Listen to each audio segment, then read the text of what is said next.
Kajian ilmiah.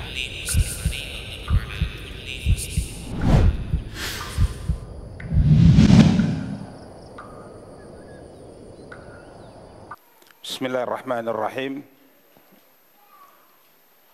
Assalamualaikum warahmatullahi wabarakatuh.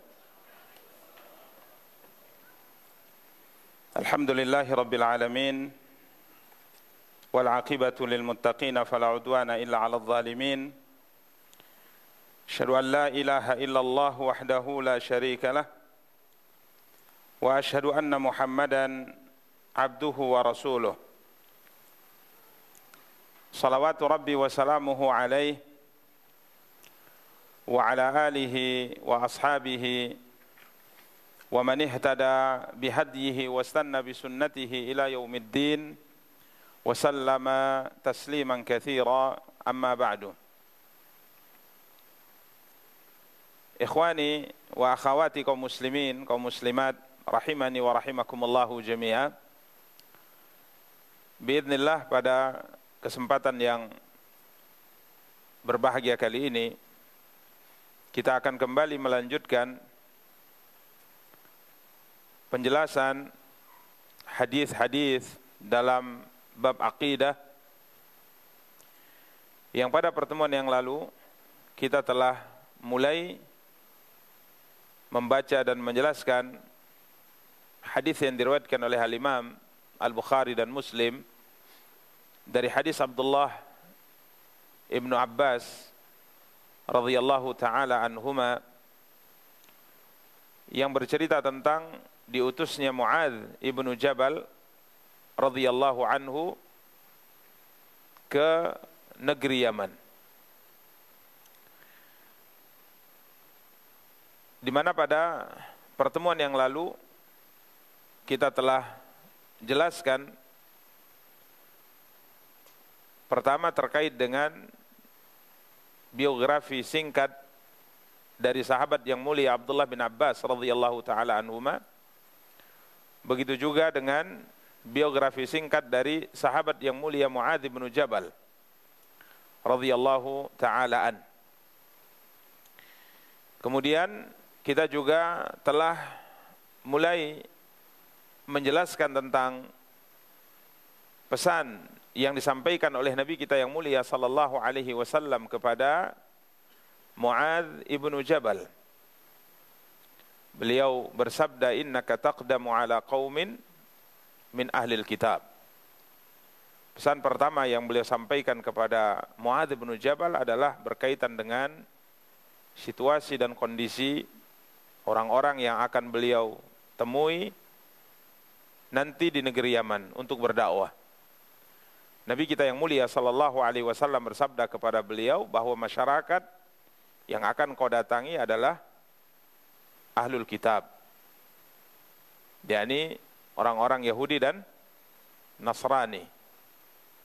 Dan sedikit kita jelaskan pada pertemuan yang lalu bagaimana mayoritas penduduk Yaman saat itu adalah orang-orang ahlul kitab, di mana kita sedikit singgung tentang apa yang Allah SWT firmankan dalam surat Al-Buruj tatkala Allah Subhanahu wa taala menceritakan tentang kaum muslimin dahulu sebelum datangnya Rasulullah sallallahu alaihi wasallam. Mereka disiksa, dibunuh oleh seorang raja musyrik dengan menggali parit.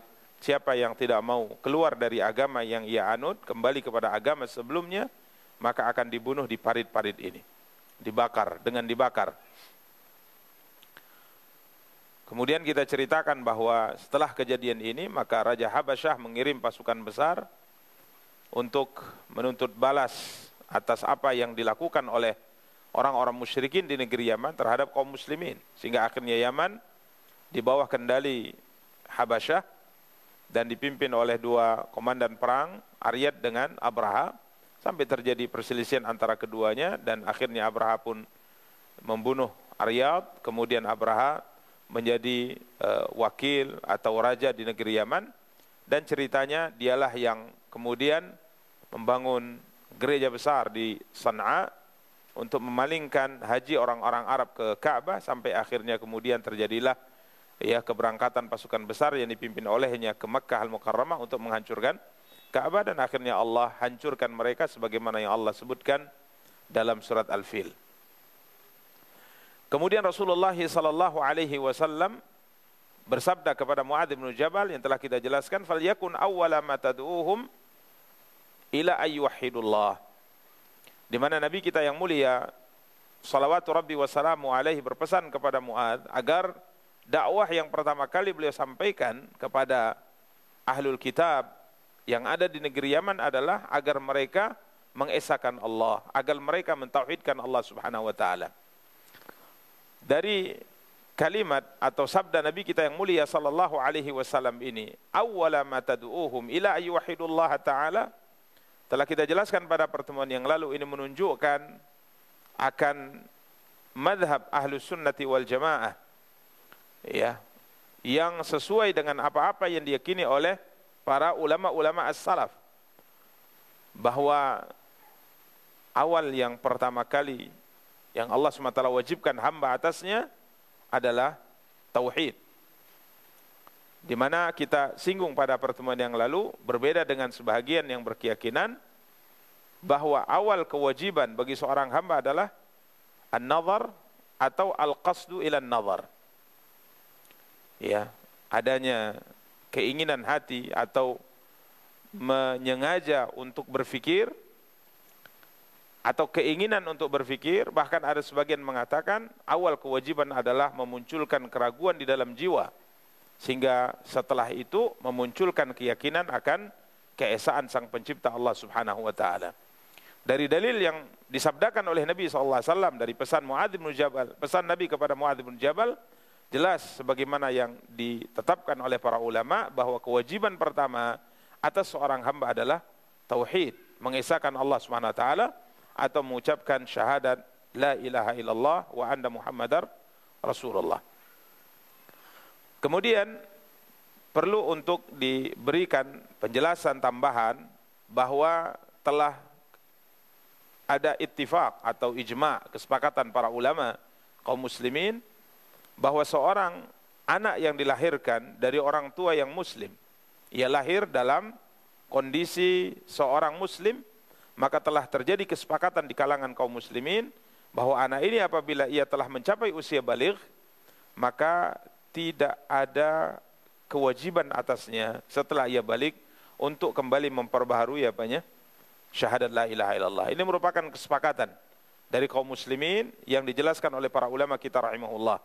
Karenanya tatkala ada sebuah pendapat bahwa seorang anak sekalipun ia dilahirkan dari keluarga muslim, ayah dan ibunya muslim, kemudian setelah ia balik, ia harus mengulang kalimat syahadatnya, maka ini adalah pendapat yang tidak benar.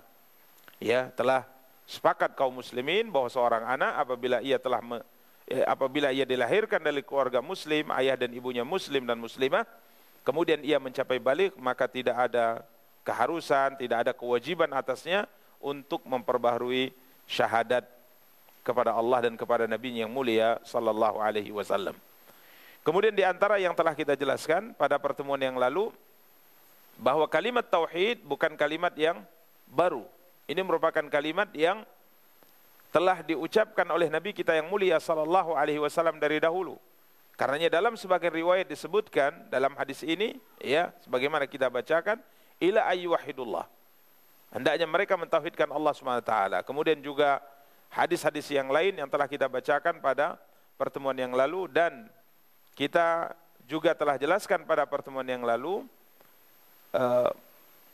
perbedaan atau penjelasan tentang 3 kalimat yang dalam penjelasan dan syarah para ulama, kadang-kadang 3 kalimat ini definisinya pada satu tempat disamakan, pada tempat yang lain berbeda. Apa itu? Yang pertama iman, kemudian yang kedua aqidah, kemudian yang ketiga tauhid. Kita telah jelaskan pada pertemuan yang lalu apa yang dimaksud dengan iman, kemudian apa yang dimaksud dengan aqidah, dan apa yang dimaksud dengan tauhid. Taib. Ada yang ingat apa itu iman fi halil ifrad? Iman bisa dijelaskan maksud dan definisinya di saat ia berdiri sendiri, dan juga ia memiliki pengertian dan definisi atau penjelasan yang berbeda tatkala ia tidak berdiri sendiri. Dalam kondisi ia berdiri sendiri tidak disebutkan misalnya hal-hal yang lain seperti Islam maupun ihsan, maka iman maksudnya adalah apa? Ada yang ingat? Iman maksudnya adalah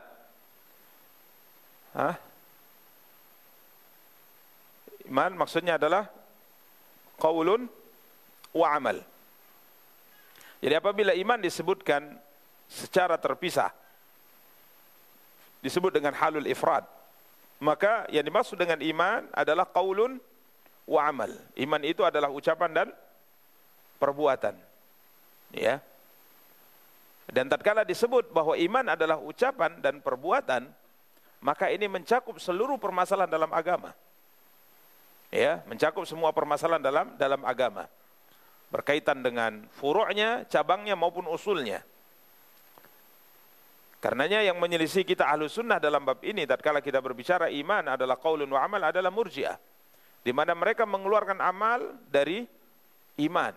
Mereka mengeluarkan amal dari iman. Sedangkan kita Ahlus Sunnah berkeyakinan bahwa ucapan dan perbuatan adalah bahagian daripada iman. Ini apabila iman disebut secara terpisah. Adapun apabila iman disebut secara bersamaan, fi halil iqtiran kata para ulama, maka iman maksudnya adalah apa? Rukun iman. Iman maksudnya adalah rukun iman.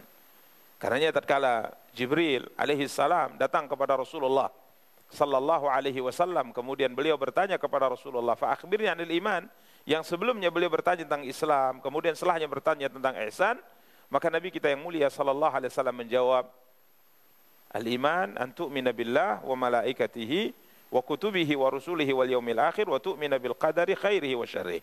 Nabi menyebutkan tentang rukun iman yang 6. Hada fi halil iqtiran. Dan sedangkan akidah, apa yang dimaksud dengan akidah? Ada yang ingat? Sedangkan akidah, yang dimaksud dengan akidah adalah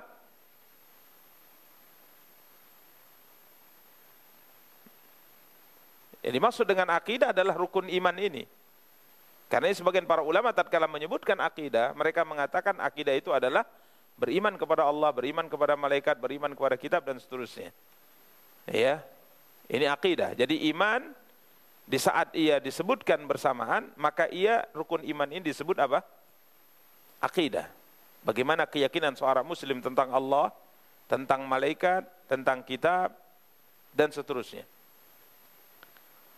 Adapun tauhid adalah penjelasan akidah berkaitan dengan rukun iman yang pertama.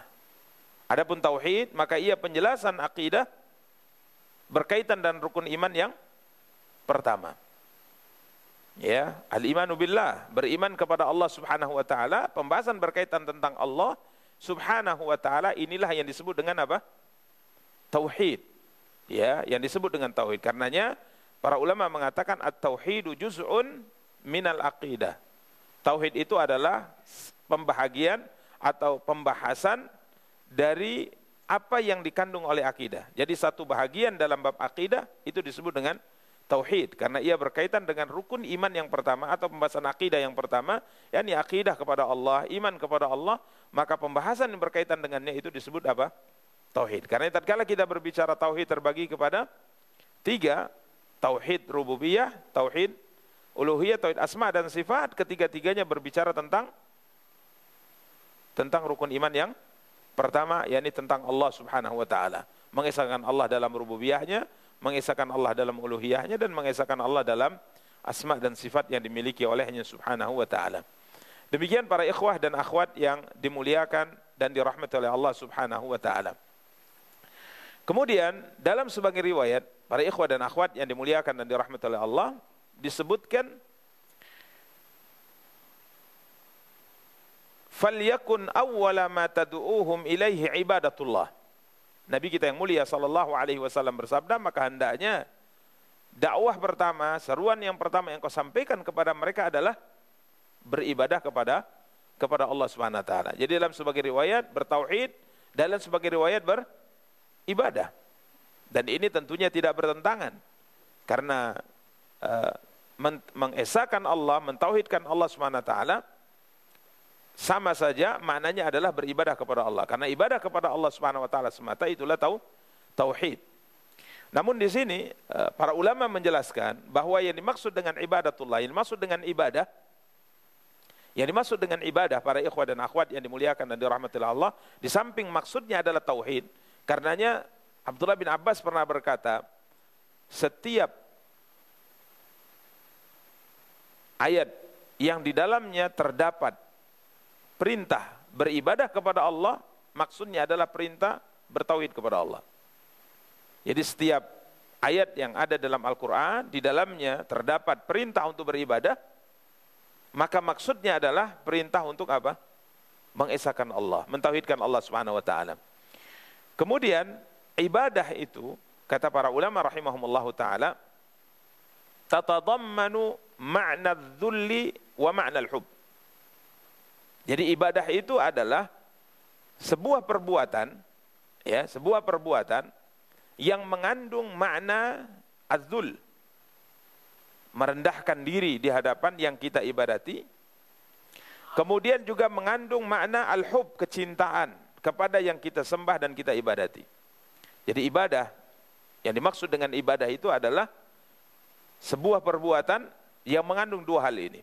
Pertama, az-dzul, kehinaan kita sebagai seorang yang beribadah, atau merendahkan diri dengan serendah-rendahnya di hadapan zat yang kita ibadati. Di samping itu juga mengandung makna apa? Al-hub.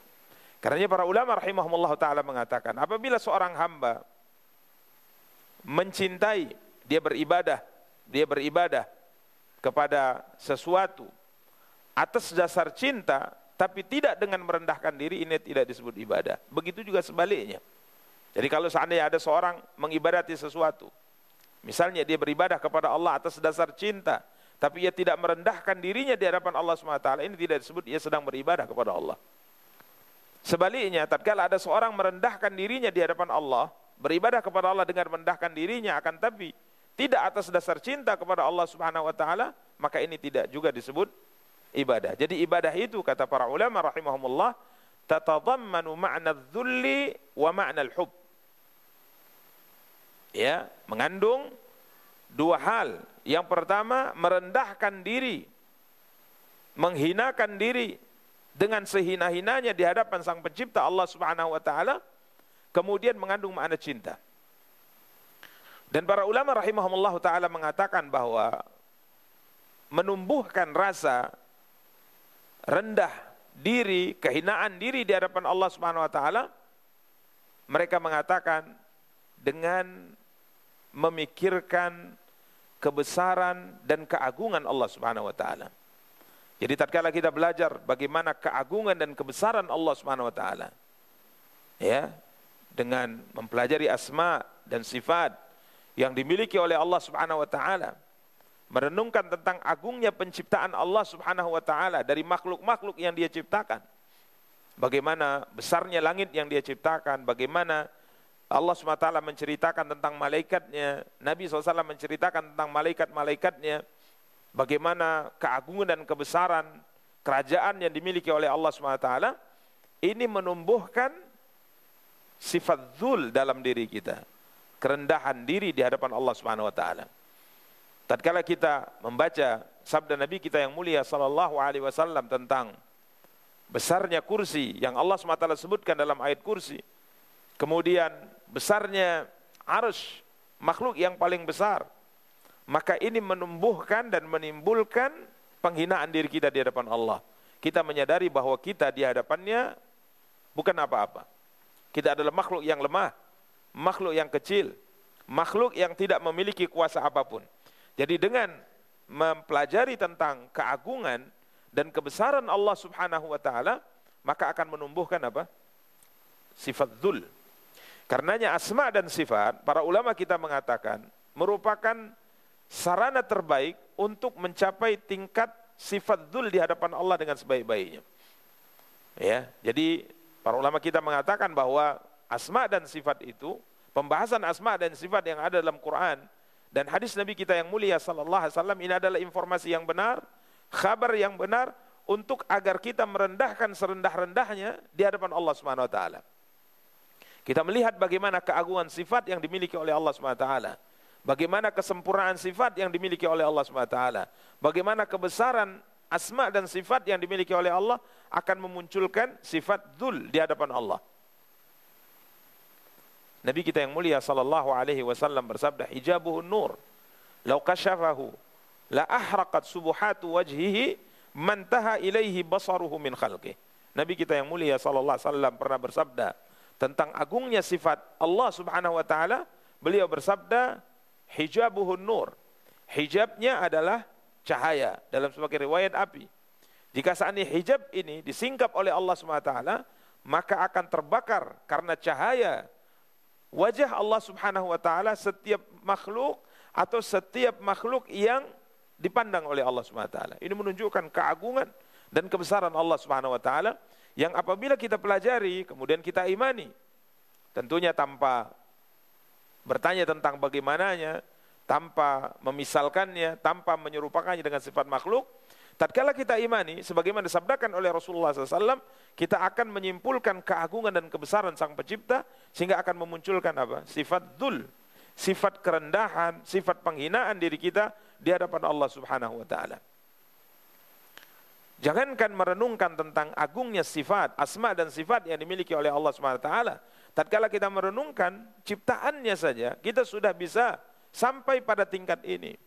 Tatkala Nabi kita yang mulia sallallahu alaihi wasallam menceritakan kepada kita tentang bagaimana malaikat Jibril alaihi salam, bagaimana sifat malaikat penjunjung arsy yang dikatakan oleh Allah Subhanahu wa taala dalam surat Al-Haqqah, wa yahmilu arsya rabbika fawqahum yawma idzin tsamaniyah. Di mana Nabi kita yang mulia sallallahu alaihi wasallam bersabda, sungguhnya Allah mengizinkanku untuk menceritakan kepada kalian tentang sifat malaikat penjunjung arsy, 8 malaikat yang menjunjung arsy Allah Subhanahu wa taala, menjunjung makhluk yang paling besar itu. Maka Nabi sallallahu alaihi wasallam katakan, ma baina syahmati udunai ila mankibaihi masirah 500 am. Jarak antara ujung telinganya sampai pundaknya 500 tahun perjalanan. Tatkala kita membaca bagaimana besarnya makhluk Allah SWT ini, maka kita bisa menyimpulkan bagaimana agung dan besarnya Sang Pencipta Allah SWT. Karenanya para ulama mengatakan, adz-dzullu lahu an-nashi' an 'azamatihi wa kibriyaihi. Bahwa sifat kehinaan yang muncul dari seorang hamba, merendahkan diri dari sifat seorang hamba, ini muncul dari tatkala seorang hamba memikirkan, mempelajari tentang keagungan dan kebesaran yang dimiliki oleh Allah Subhanahu wa taala. Adapun sifat hub yang merupakan dua perkara, yang kedua yang dikandung oleh makna ibadah hub, ini muncul, kata para ulama rahimahumullahu taala, muncul tatkala seorang hamba memikirkan al-mahasin. Al-mahasin, kebaikan-kebaikan yang Allah anugerahkan kepada kita. Akan muncul sifat cinta kita kepada Allah. Tatkala kita merenung dan memikirkan tentang nikmat yang sangat agung dan besar, nikmat yang dikatakan oleh Allah Subhanahu wa taala, wa in ta'uddu ni'matallahi la tuhsuha. Jika seandainya kalian hendak menghitung nikmat Allah, niscaya kalian tidak akan pernah mampu untuk menghitungnya. Ya, ratusan, ribuan, bahkan jutaan nikmat Allah anugerahkan kepada kita. Wa fi anfusikum afala tubsirun. Bahkan nikmat-nikmat yang sangat luar biasa itu bisa kita lihat dan bisa kita rasakan di tubuh kita, di diri kita. Belum lagi nikmat yang lainnya. Nikmat pendengaran, nikmat penglihatan, nikmat tangan, nikmat kaki dan sebagainya. Nikmat yang kita sebut ribuan bahkan jutaan nikmat yang Allah anugerahkan kepada kita. Allah Subhanahu wa taala memperhatikan kita. Allah Subhanahu wa taala melimpahkan rahmat kepada kita. Bahkan dari semenjak kita berada dalam rahim ibu kita sampai nanti kita bertemu dengannya Subhanahu wa taala insyaallah, dan sampai nanti di akhirat. tatkala kita merenungkan ini semua akan muncul apa? Cinta yang sempurna kepada Sang Pencipta Allah Subhanahu wa taala. Karenanya para ulama kita menyebutkan bahwa ibadah yang diinginkan dalam agama kita adalah mengandung dua hal ini. Kerendahan dengan sempurna di hadapan Allah dan kecintaan yang sempurna kepada Allah Subhanahu wa taala. Ini yang disebut dengan para ulama mengatakan al-ibadatul ma'muru biha fi syara' yatadammanu ma'na adh-dhulli wa ma'na al-hubb. Fahiya tatadammanu ghayatadh-dhulli lillah bi ghayatil mahabbati lahu. Ya, ini ibadah para ikhwan dan akhwat yang dimuliakan dan dirahmati oleh Allah Subhanahu wa taala. Sekalipun yang paling masyhur penjelasan makna ibadah adalah sebagaimana dinukil oleh Syekhul Islam Ibnu Taimiyah rahimahullah, ismun jami' likulli ma yuhibbuhullah wa yardah minal aqwali wal amal adh-dhahira wal batinah. Akan tapi inti daripada ibadah yang kita sebutkan tadi yang mengandung dua hal, kerendahan yang sempurna kepada Allah dan kecintaan yang sempurna kepada Allah Subhanahu wa taala. Demikian para ikhwah dan akhwat yang dimuliakan dan dirahmati oleh Allah Subhanahu wa taala. Berikutnya Nabi kita yang mulia, di antara faedah dari hadis yang mulia ini adalah Nabi kita yang mulia sallallahu alaihi wa alihi wasallam mengirim Muadz ke negeri Yaman seorang diri. Ini di antara poin yang dijelaskan oleh para ulama rahimahumullah taala berkaitan dengan bahwa khabar ahad, ini pembahasan dalam mustalah hadis. Khabar ahad atau riwayat yang disampaikan yang disebut dengan istilah ahad merupakan riwayat yang diterima atau dijadikan sebagai hujjah dalam semua permasalahan dalam agama kita, apakah dalam hal berkaitan dengan amal maupun berkaitan dengan akidah. Jadi khabar ahad, hadis ahad ini merupakan hujjah menurut keyakinan Ahlus Sunnati wal Jamaah. Dengan kesepakatan Ahlus Sunnah, khabar ahad merupakan perkara yang bisa dijadikan sebagai landasan baik dalam amal maupun dalam akidah, sesuai dengan apa yang kita lihat dari diutusnya Muadz bin Jabal radhiyallahu taala anhu ke negeri Yaman seorang diri. Maklum dalam pembahasan mustalah hadis bahwa hadis apabila dilihat dari jumlah rawi atau yang menukilkan hadis tersebut kepada generasi berikutnya, atau yang disebut dalam istilah terjemahannya hadis apabila dilihat dari kuantitas jumlah orang yang meriwayatkan hadis ini dari Rasulullah sallallahu alaihi wasallam, maka terbagi kepada dua. Ada istilahnya hadis mutawatir, ada istilahnya hadis ahad. Ya, dilihat dari jumlah banyak sedikitnya rawi atau periwayat hadis tersebut dari Rasulullah sallallahu alaihi wa alihi wasallam, maka terbagi kepada dua. Ada disebut dengan mutawatir, ada disebut dengan ahad. Dan para ulama menjelaskan ini untuk membantah sebagian kelompok, di antaranya Mu'tazilah, yang mereka tidak menerima dalam pembahasan akidah kecuali hadis mutawatir. Jadi kalau seandainya hadisnya ahad dan berbicara dalam masalah akidah, mereka tidak mau menerimanya. Ahlus Sunnah sepakat bahwa hadis itu baik dia mutawatir atau ahad selama dia sahih. Ya, selama dia sahih. Dilihat dari statusnya, dilihat dari kualitasnya, dia adalah hadis yang sahih, maka diterima dan bisa dijadikan sebagai hujjah baik dalam amaliyah, amal perbuatan maupun dalam keyakinan. Ya. Dan para ikhwah dan akhwat yang dimuliakan dan dirahmati oleh Allah Subhanahu wa taala, ini yang diisyaratkan oleh hadis ini dan disebutkan oleh para ulama, di mana mereka berkata, innal khabara idza sahha an Rasulillah sallallahu alaihi wasallam wa rawahu thiqatu wal a'immatu wa asnadahu khalafuhum an salafihim ila Rasulillah wa talaqathu al ummatu bil qabul fa innahu yujibul ilm fima sabiluhul ilmu. Para ulama kita mengatakan apabila sebuah hadis sahih dari Rasulullah, sah dari Nabi kita yang mulia sallallahu alaihi wasallam, benar dari Nabi kita yang mulia sallallahu alaihi wasallam, diriwayatkan oleh orang-orang yang terpercaya dan para ulama-ulama kita, kemudian periwayatannya bersambung dari generasi ke generasi berikutnya, dari satu generasi ke generasi sebelumnya, bersambung riwayatnya sampai kepada Rasulullah sallallahu alaihi wasallam. Tidak melihatnya, tidak melihat apakah hadisnya atau rawinya mutawatir ataukah rawinya jumlahnya ahad. 3 disebut dengan masyhur, atau 2 disebut dengan aziz, atau 1 rawi disebut dengan gharib.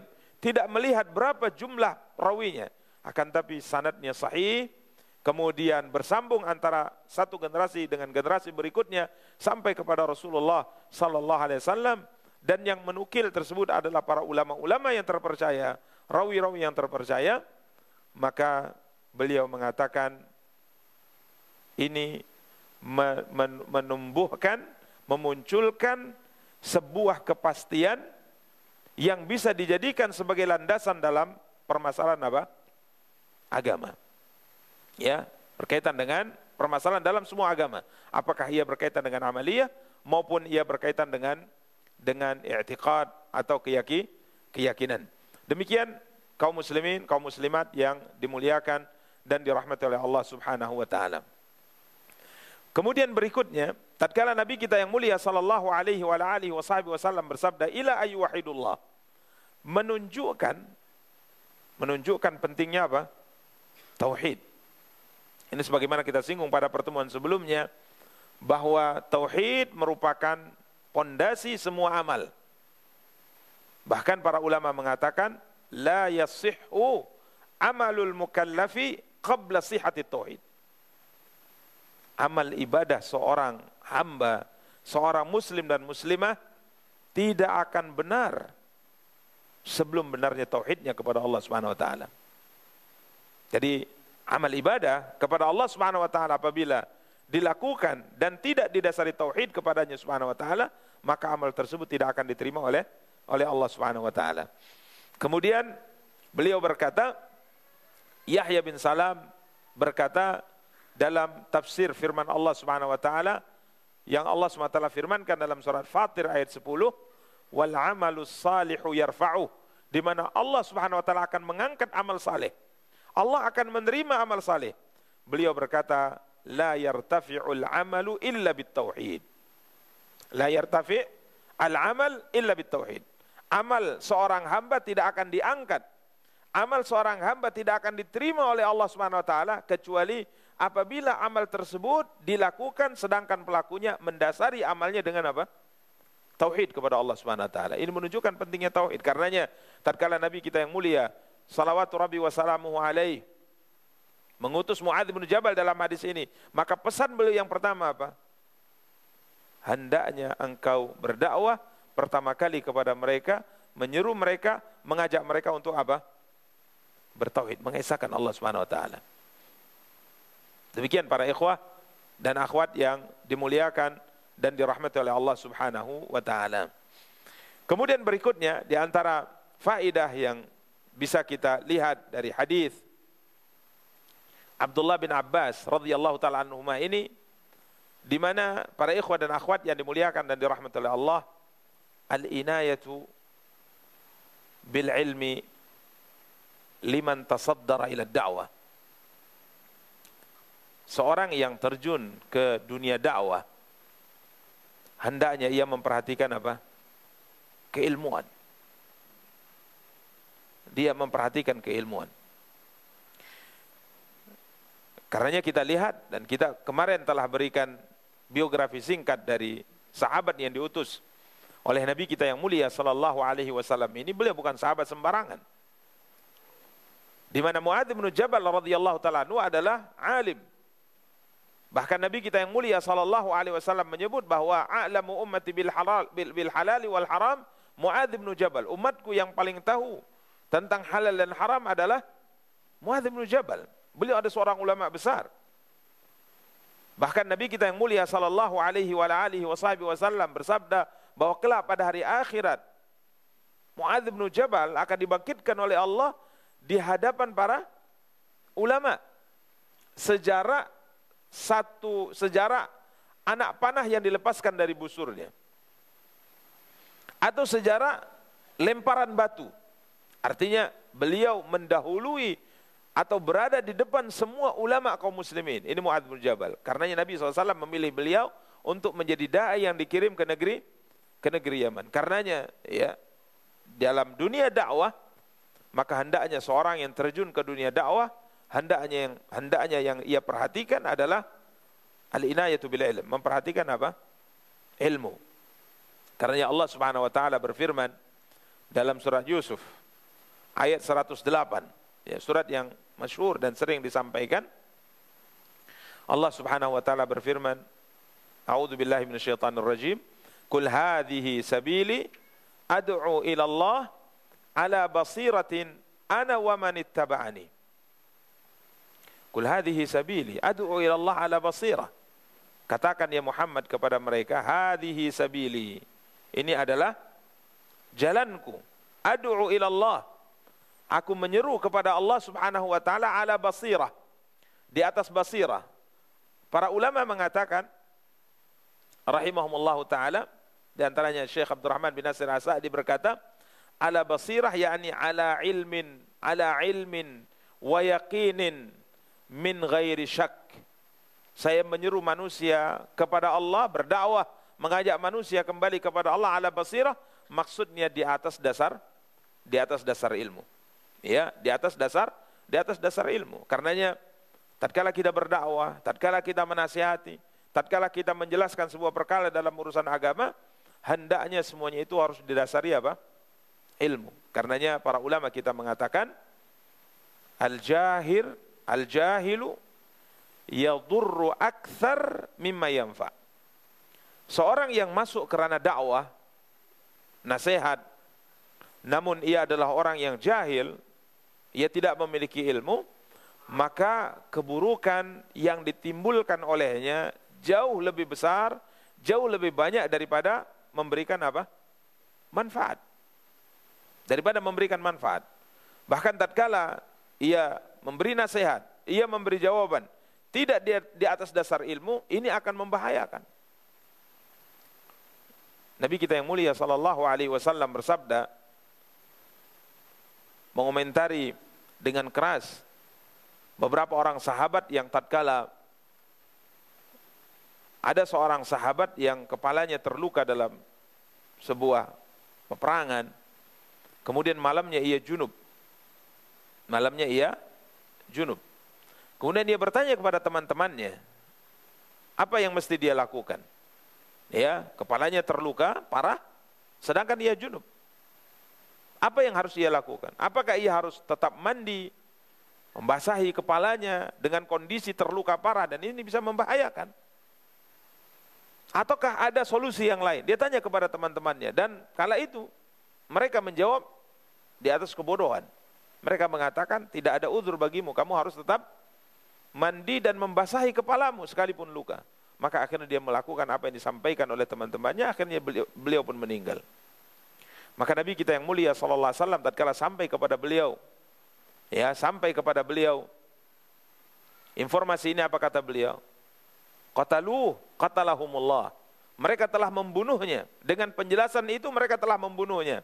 Semoga Allah SWT membinasakan mereka. Nabi marah kepada mereka karena menjawab permasalahan tanpa dasar ilmu. Nabi SAW kemudian bersabda, sesungguhnya obat daripada kebodohan, ala inna syifa al-ai as-su'al. Obat daripada kebodohan adalah bertanya. Artinya kalau engkau tidak memiliki ilmu, maka silahkan belajar, silahkan bertanya, baru kemudian sampaikan. Ini membahayakan karena para ulama mengatakan orang yang terjun kerana dakwah, nasihat, menyampaikan, akan tapi ia tidak memiliki ilmu, ia akan membahayakan. Ya, bahaya yang ditimbulkan oleh sikapnya ini jauh lebih banyak daripada apa? Manfaatnya. Dan kita tahu hadis seorang dari Bani Israel yang ingin bertaubat, ia telah membunuh berapa? 99 nyawa, 99 manusia. Kemudian dia bertanya kepada ahli ibadah, apakah ada kesempatan untuk bertaubat? Maka ahli ibadah tadi mengatakan tidak ada. Ya, ia menjawab tanpa dasar ilmu, ia menjawab dengan kebodohan. Akhirnya apa yang terjadi? Dia merasakan keburukan daripada kebodohannya. Maka orang ini pun menggenapkan jumlah orang ini bunuhnya menjadi berapa? 100.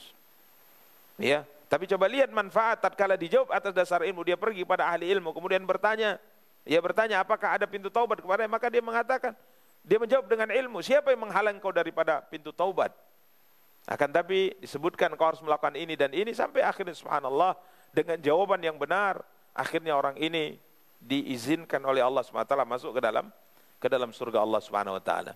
Karena dari hadis ini kita bisa melihat bahwa hendaknya seorang yang masuk ke ranah dakwah atau nasihat, maka hendaknya ia memperhatikan ilmu.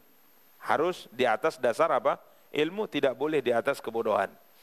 Kemudian di antara hal yang bisa kita pahami dari hadis yang mulia ini, para ikhwah dan akhwat yang dimuliakan dan dirahmati oleh Allah, bahwa Islam mengajarkan kepada kita kaidah dalam menasihati, kaidah dalam berdakwah adalah yabda' au yubda'u bil aham fal muhim.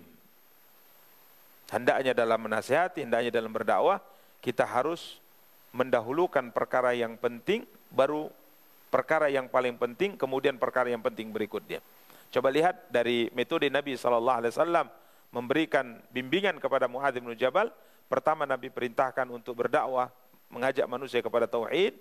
Kemudian setelah itu Nabi perintahkan untuk mengajak manusia mengerjakan apa? Salat, kemudian zakat. Jadi ini ada kaidah yang disebutkan para ulama, ayyabda bil aham fal muhim. Jadi didahulukan pertama yang terpenting, baru kemudian perkara-perkara penting berikutnya.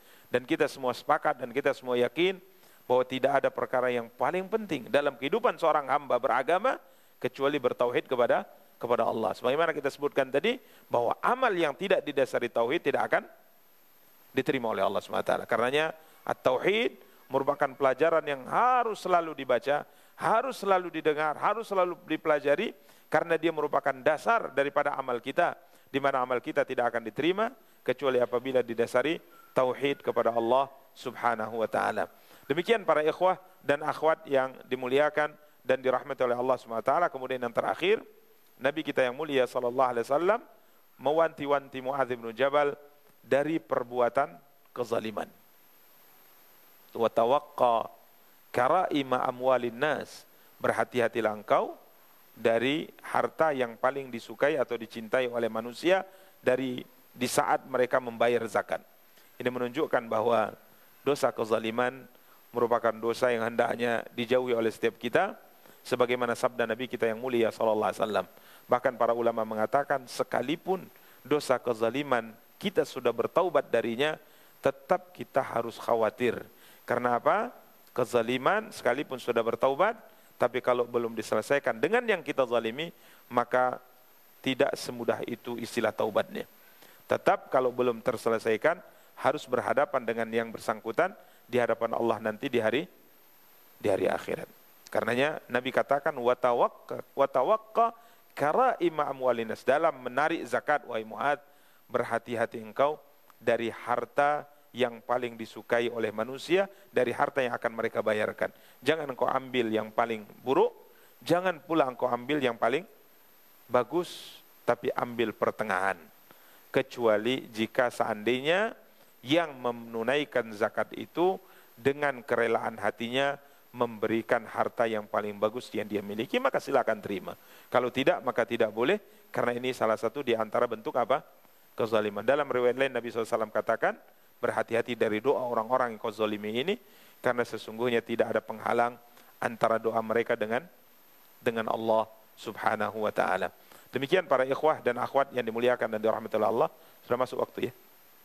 Kita cukupkan, insyaallah pada pertemuan yang akan datang kita akan mencoba untuk mengkaji hadis berikutnya dalam pembahasan akidah.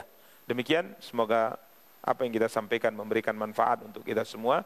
Kita cukupkan dengan doa kafaratul majlis. Subhanakallahumma bihamdika asyhadu an la ilaha illa anta astaghfiruka wa atubu ilaik. Wassalamualaikum warahmatullahi wabarakatuh.